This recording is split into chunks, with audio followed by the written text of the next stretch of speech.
먼저 원포인트 레슨으로 이 시간 시작합니다. 김종철 프로증권의 김종철 소장 연결합니다. 안녕하세요. 네, 안녕하세요. 네, 시장이 약 30분 전부터는 다소 횡보를 하고 있는 양상인데요. 오늘 장 어떻게 분석하십니까? 네, 일단 기본적으로 지금 장이 위로도 제대로 올라가지 못하고 또 오늘은 주가가 하락하는 그 부분들이 다소 좀 둔화되는 모습들을 보여주고 있습니다. 일단 이것은 어디서 그 원인을 찾을 수 있겠냐면, 물론 이제 외부적인 부분들은 유로존의 문제, 그 다음에 미국의 문제, 여러 가지 문제들이 있지만 가장 최종적으로 우리가 판단해야 될 것은 수급입니다. 아무리 호재가 있어도 그것이 주가에 반영되고 난 다음엔 주가가 빠지게 돼 있고요. 반면에 아무리 악재라고 하더라도 결국은 어느 정도 주가에 반영돼서 수급이 개선되면 올라가는 거거든요. 그럼 지난주에도 이렇게 이런 말씀을 드렸습니다. 지금 장이 제대로 상승다운 상승을 보여주기 위해서 가장 첫 번째로 확인해야 될 것은 외국인들의 환매수, 선물이 워낙 매도의 누적을 많이 갖고 있기 때문에 환매수가 들어온 것이 가장 첫 번째 요건이다라는 말씀을 드렸어요. 그래서 우리가 수급을 판단할 때 딱 두 가지를 보면 좋습니다. 하나는 지금 시장의 방향의 키는 여전히 외국인들이 갖고 있고, 특히 외국인들의 매매 포지션 중에서도 선물이 그 포지션을 갖고 있습니다. 잠깐 그래프를 잠깐 보시면서 설명을 좀 드려보도록 하겠습니다.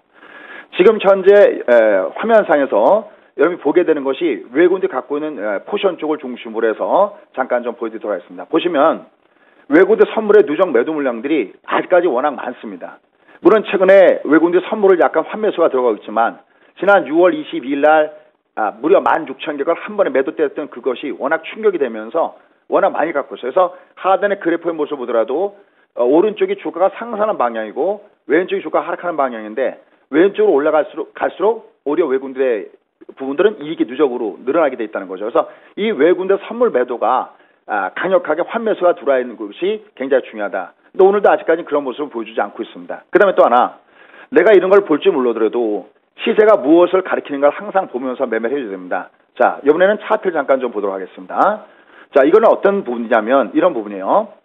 여러분, 우리가 어머니가 구태여 말씀하지 않아도 어렸을 때 용돈 탈 때 보면 어머니 얼굴을 보죠. 어머니가 기분이 좋을 것 같으면 용돈 좀 달라고 좀 손을 내밀 수가 있겠고, 그게 아니면은 말도 못 꺼내죠. 그러니까 벌써 이게 우리가 차트를 단순하게 차트를 보지 마시고요. 이것은 수급을 알려주는 그림표다, 이렇게 보시면 됩니다. 어머니 얼굴과 똑같은 거죠. 여기 보시면 아마 제가 가장 처음부터 많이 말씀드린 것이 월초 대비 위냐 아래냐가 매우 중요하다고 했습니다. 이건 미분적분의 문제도 아니라고 했죠. 보실까요? 이번 달의 모양을 보면 지금 보시다시피 화면상에서 파란 색깔, 즉 월초 중심으로 해서 월간 기준선으로 주가가 아랫단으로 놓여져 있는 모습입니다. 여기에 20선 길기도 아직까지 내려가고 있죠. 그러니까 우리가 소위 해서 빨빨이면 매수의 세가 강한 거고, 파파 월초가 대비 아래에 있으면서 생명선 20선의 길기가 내려가면 이거는 매도세가 굉장히 강한 겁니다. 그래서 지금의 장은 매도세가 강한 부분이기 때문에 리스크를 가려주는 것이 필요한 부분이다, 이렇게 말씀드렸어요. 근데 이제 문제는 뭐냐면, 그럼 오늘은 왜 이렇게 하락폭이 좀 둔화되느냐? 얘가 내려가더라도 그냥 안 내려갑니다. 어떤 패턴을 이루는데 얘는 지금 뒤쪽으로는 반동을 주끔 되어 있습니다. 일봉상에서 이걸 중방이라고 그러는데 한번 보시죠. 중방이라는 것이 어떤 거냐면 이렇게 20과 60이 단순하게 데드만 보여주면 주가는 X자의 모습을 보여주게 됩니다. 이렇게 알파벳으로. 근데 그냥 빠지는 게 아니라 이렇게 역N자로 들었다가 빠집니다. 내려가더라도. 이거 아주 굉장히 중요합니다. 잘 기억하십시오. 주가는 중방에서 그냥 빠지는 게 아니라는 거죠. 근데 지금 다행히 분봉을 잠깐 보시면요. 분봉이 지금 현재 딱 중방입니다. 조금 아까 일봉에서 보셨던 것과 똑같은 그림. 그죠? 지금 보시면 단순하게 위에 빨간색 다음에 이렇게 X자의 모습만 갖고 있습니다. 그러니까 얘는 빠질 때 빠져도 그냥 쑥 빠지는 게 아니라 들었다 빠지는 구간. 다시 말해서 길적으로 반동을 줄 수 있는 이런 구간권에 와 있다라는 겁니다. 그러면 지금 주가가 내려갔을 때 어디가 저점 매수가 형성됐냐? 이거는 포지션을 분석하면 되는데 이건 준비된 사진 화면을 보시면서 설명을 드려보도록 하겠습니다. 자, 옵션의 포지션을 잠깐 보시면요. 어떤 현상이 발생되냐면 옵션 포지션상에서 우리가 소위 콜 쪽에다가 왼쪽인데요. 왼쪽이 콜 쪽에다가 매도를 누적적으로 가져가는 것은 그 가격대에서 매물이 많다라는 얘기가 되는 거고요. 그 다음에 하단에 미결장 지금 빨간 박스 쳐놨는데요. 여기에 미결장이 많다는 것은 여기를 안 간다는 겁니다. 그럼 대략적으로 지금 빨간 점선을 제가 경계선을 거놨는데 어디부터가 미결장 매도 포지션이 좀 많냐면요. 대략 한 230짜리 아래부터, 즉 1745, 즉 대략 한 1750원대 아래에서는 매도의 누적 포지션이 좀 쌓여 있어요.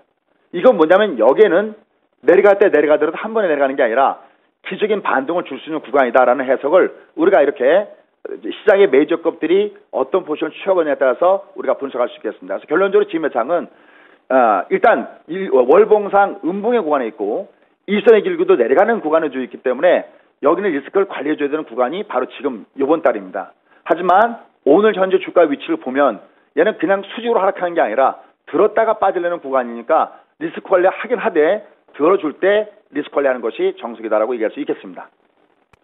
네, 그렇군요. 옵션 포지션 말씀을 해주시면서 1750, 1745 정도도 말씀을 해주셨는데 정말 지금 이야기가 많이 나오는 것이 저점입니다. 우리가 저점을 어떻게 예상을 해야 하는지 여기에 대해서 원포인트 레슨을 좀 해주신다면 어떨까요? 네, 이건 여러분들이 꼭 메모를 해놓으시면 좋겠습니다. 제가 주식시장에 들어와서 몸담은 지가 벌써 25년이 넘어가고 꽤 오랜 세월 동안 이 주식시장에 몸담고 있는데요. 참 그러면서 공통적으로 느끼는 것은 뭐냐면은 항상 정석적인 매매가 굉장히 중요하다는 걸 느낍니다. 그 정석적인 매매에서 주가가 이렇게 밑으로 갈 때 어디가 의미가 있겠냐 그럴 때 여태까지 아주 잘 적용되면서 쓰는 것이 세 가지입니다. 하나는 주가가 밑으로 갈 때 어떤 이평선이 어디 밑에 있느냐 요가 아주 굉장히 중요합니다. 근데 이 이평선이 일봉상에선 저점의 이평선이 없습니다. 여러분들 방송을 드시면서 월봉을 한번 보시기 바라겠습니다. 월봉상에서 아래 의미가 있는 이동평선 어디 있냐면 72개월선이 있습니다. 월봉상에서 72개월선에서 의미점이 있다. 이걸 꼭 한번 보시면 좋겠고요. 그 다음에 또 하나는 전 저점이 어디냐라는 겁니다. 지금 주가가 내려갈 때 전 저점은 대략 한 1750선 라인과 대략 한 1650선 라인에서 전 저점이 형성되어 있습니다. 그 다음에 세 번째 우리가 의미선을 딸 때는 사람이기 때문에 100폰트 라인으로서는 올라가면 거기가 저항으로 느끼고요. 밤에 내려가면 지지로 느낍니다. 그 100포인트 단위가 바로 지금 1700선대 와 있기 때문에 1700선 라인이 바로 거기입니다. 그래서 이 세 가지 종합해보면 지금 준비된 자료화면이 나가고 있는데 의미선은 1차적으로는 아까 우리가 옵션 포션 분석에도 말씀드렸지만 전저점이 마침 또 1750선 라인에 1차 지선대가 있거든요. 그래서 1차적으로는 얘가 1750 라인에서부터 1700선 여기가 일단 요번 장에서 저점 형성할 가능성이 굉장히 높다라고 판단되고 있고요. 그 다음에 제일 밑에 하단의 마전선은 바로 1650선이 직전 저점대가 있습니다. 그래서 정말 유로존의 문제가 너무 숨가쁘게 돌아가고 주변적인 여건이 안 좋을 때는 바로 저 부분까지 봐야 되는 겁니다. 근데 여기서 가장 중요한 것이 있습니다. 이걸 우리가 매매 쫀이다라고 얘기합니다. 실제는 매매 신호가 중요한 거죠. 어바웃 대충 한 여기 정도 되는 저점의 매수가 있겠다는 거고요. 우리가 그냥 구름이 꼈다고 우산을 피는 건 아니잖아요. 우리가 우산을 필 때는 구름을 꼈을 때는 우산을 준비하는 거고요. 우산을 펼칠 때는 빗방울이 떨어질 때거든요. 바로 그런 신호를 봐야 될 텐데 지금 이 장이 그러면 여기서부터 주가가 정말 돌아섭니다 할 때는 바로 첫 번째가 외국인들 선물 환매수입니다. 요거 꼭 기억하시고요. 그래서 두 번째가 뭐냐? 두 번째가 현재 하락하고 21평선이 상승으로 전환할 때입니다. 그래서 이 가격대선 투매는 자제하시고요. 대신 지금부터 주가가 돈다고 할 때는 외국인 선물 매수가 강력하게 들어오면서 이선이 턴하는 구간 뒤집어 얘기한다면 그런 모습을 보여주지 않는 상태 속에서 주가가 반등을 준다면 절대 투매는 자제하지만 주가가 위로 올라갈 때는 아직은 조금씩은 리스크 관리를 2분의 1 정도 범위에서 해주는 것이 정석적인 플레이다라고 얘기할 수 있겠습니다. 네, 김종철 프로증권의 김종철 소장으로부터 말씀 들어봤습니다. 감사합니다. 예, 감사합니다.